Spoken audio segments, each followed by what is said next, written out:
بسم اللہ الرحمن الرحیم۔ اسلام میں حج کے آغاز کی تاریخ انتہائی قدیم ہے۔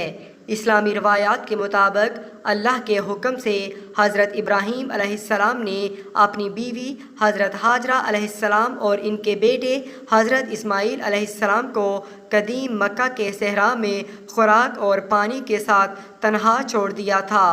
مکہ میں اس وقت ایک ویران جگہ تھی۔ پانی کی تلاش میں حضرت ہاجرہ نے صفا اور مروہ کے دو پہاڑوں کے درمیان 7 بار دوڑ کر چکر لگایا۔ آخری چکر میں حضرت اسماعیل علیہ السلام کو زمین پر ایڑی رگڑتے اور اس کے نیچے پانی کا چشمہ نکلتے دیکھا۔ پانی کی موجودگی کی وجہ سے قبائل نے مکہ میں آباد ہونا شروع کر دیا۔ قبیلہ جرہم سب سے پہلے پہنچا۔ بڑے ہو کر حضرت اسماعیل علیہ السلام نے اس قبیلہ میں شادی کی اور ان کے ساتھ رہنا شروع کر دیا۔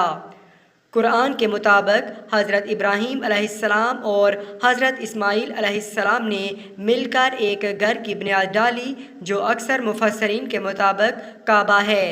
کعبہ کے مشرقی کونے میں حجر اسود کو رکھنے کے بعد حضرت ابراہیم علیہ السلام کو وحی آئی جس میں اللہ نے ان سے کہا کہ جاؤ اور لوگوں کو حج کے لیے بلاؤ۔ شبلی نعمانی کے مطابق حضرت ابراہیم علیہ السلام کا تعمیر کردہ یہ گھر 27 فٹ بلند، 96 فٹ لمبا اور 66 فٹ چوڑا تھا۔ قبل از اسلام عرب بت پرست تھے۔ کعبہ ان کی عبادت کا مرکز تھا اور بتوں اور فرشتوں کی تصاویر سے بھرا ہوا تھا۔ سالانہ حج کے موسم کے دوران گھر اور بیرون ملک سے لوگ کعبہ کی زیارت کرتے تھے۔ قبیلہ قریش دل لگی اور حاجیوں کی خدمت کا ذمہ دار تھا۔